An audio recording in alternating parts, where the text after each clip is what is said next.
The fourth one will be, please tell me what this is. And it ends up being, I think, just as profound and new as the previous movies were. They keep finding this new kind of reality to examine in the personas of Bo Peep, Gabi, myself, why I say myself, Woody, and everybody else. And it really has always been a question of, well, what is the logic, and what is the theme? And they never cease to amaze me, is that they have that nailed at the very first time we get together and start working on it. Back in the first one, all the toys had a real good understanding of their place at that time at Andy's room.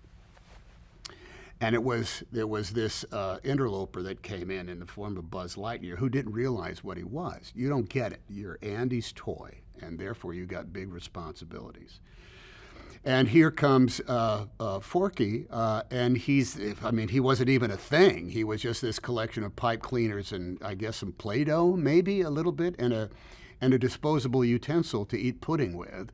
And he doesn't even realize that he has number one, a consciousness, but also number two, a job. He thinks he's trash.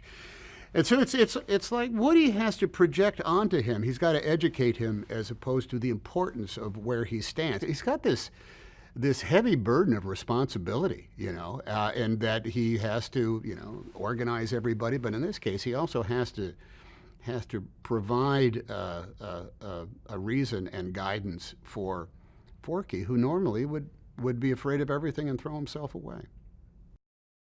He's not up on the rules. He's also extremely edgy. He's like skittish. Everything he sees scares him for some reason, even good things.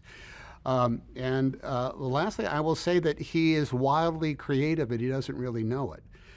A pair of bendable arms, even though they are pipe cleaners, can really be absolutely anything. And he has more depth to him than he himself even realizes.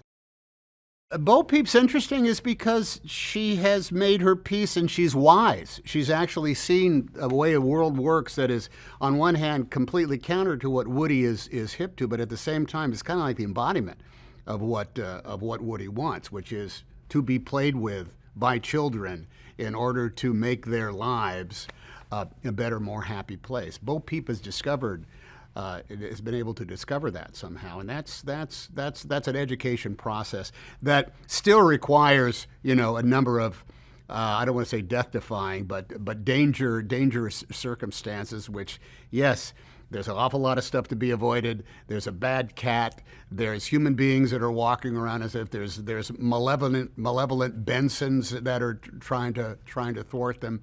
But once again, Bo Peep is the one who also does in a lot of ways what Woody does for Forky. Bo Peep does for Woody by saying, you're better than this, and there's things that you can do that you're not aware of. Gabi is that very volatile combination of a sweet voice and a cute demeanor, who has an agenda that is kept as close to her voice box as possible. Beware of anybody who views themselves as being less than anybody else and needs to acquire something by any means necessary to maintain their status. Let's take the analogy that he jumps motorcycles.